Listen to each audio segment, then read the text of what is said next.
The weight of hopelessness. Planting seeds even when the soil feels heavy. So important, again, that we're prepared for anything the future may bring. We can't be 100% prepared, but if we know our patterns, if we understand our lows, if we know that we struggle with depression or some other heavy emotion, we can really start preparing for those times where we do feel hopelessness. We have those small seeds that are already there and they're growing even bigger for us. So, this is a new area of depression. It's called hope and healing, planting seeds. So, why hope feels hard in depression? When you're in the middle of depression, hope can feel almost impossible. People might tell you it gets better, but inside you think, not for me. Depression has a way of shrinking our future, convincing us that tomorrow will feel exactly like today and that nothing can change. But here's the truth. Hope isn't about pretending everything is fine. Hope is about planting small seeds, a possibility, even when the soil feels heavy. In this episode, we'll explore why hope feels so hard in depression and why that doesn't mean you're broken. It just means you're human. So, where do we get started? How depression distorts hope. Well, depression tells us lies. They say things like in our head, this is permanent, or you'll always feel this way. It blocks your ability to imagine a different future because your brain is stuck in survival mode. And that doesn't mean there's no hope. It means your nervous system is protecting you because focusing only on the present may bring some pain. So here's a reframe. My hopelessness is a symptom. It is not the truth. So where do we go next from here? Well, the myth of big hope. So many people think hope has to be big, right? New jobs, big dreams, or dramatic turnarounds. But in depression, that's overwhelming. I think sometimes, even not in depression, that can be overwhelming. Big hope feels out of reach at times, which makes you feel even more stuck. So, real hope starts tiny, like noticing that you get out of bed, or you saw the sunlight for a moment today, or working towards our goals through our small goals instead of focusing too much on our long-term goals. So, gentle reminder, hope is not a leap, it's a seed. So where do we go from here? Well, we're going to plant small seeds of possibilities for us. So instead of asking, how do I get better? Try asking, what seed can I plant today? Seeds of possibility might look like drinking a glass of water, texting one safe person, stepping outside for 2 minutes. These seeds don't fix everything, but they remind you growth is still possible.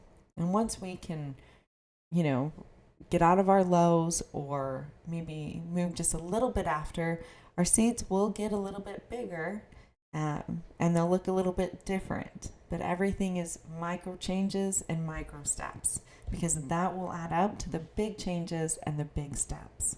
So here's an anchor thought. Hope grows quietly, like a seed underground.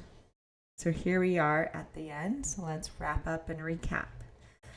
You are already planting seeds. So hope feels hard in depression because your brain is trying to protect you from disappointment. But even noticing this truth, that hope is hard, is already planting a seed of awareness. In the next episode, we'll talk about seeds of possibility, how to notice small glimmers of light in your day that remind you you're still connected to life. Here are some journal prompts for you. What lies has depression told me about hope? When does hope feel most out of reach for me? And what's one tiny seed of hope I could plant today? These are always great to start maybe your day with, or end your day with, or even do it on a Sunday. Just some ideas to kind of get yourself going on that path. So here's the comment section.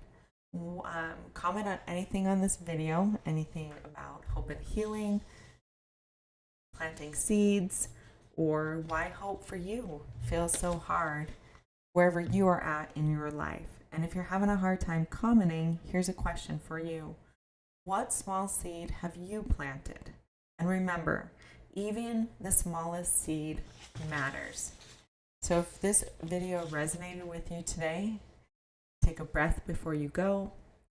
Let what you heard sink in.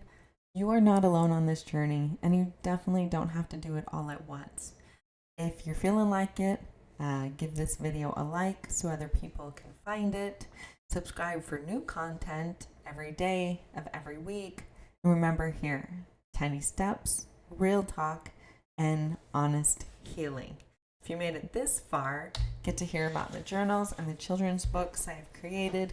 The journals, again, go hand in hand with these videos. They're here to just help increase some healthy behaviors for you, hopefully decrease some or unhealthy behaviors, and maybe just make you aware of where changes do need to occur in your life. There's a children's book, Luna and the Brave Lion, where your child gets to learn about bravery, courage, and the spark within. And then they get the option and opportunity at the end to fill out some worksheets on what is their own bravery, their own courage, and their own spark. Really, this helps set them up to understand that we have what we need inside of us. Then there's a children's book all about emotions. So what emotions does your child feel the most? Where do they feel it in their body? What's a negative thought that they have, and what are some positive thoughts that they can replace them with? And many more pages to just help your child to become more aware and to know that they do have choices in life. Again, thank you for watching this video, and I hope you have a great day.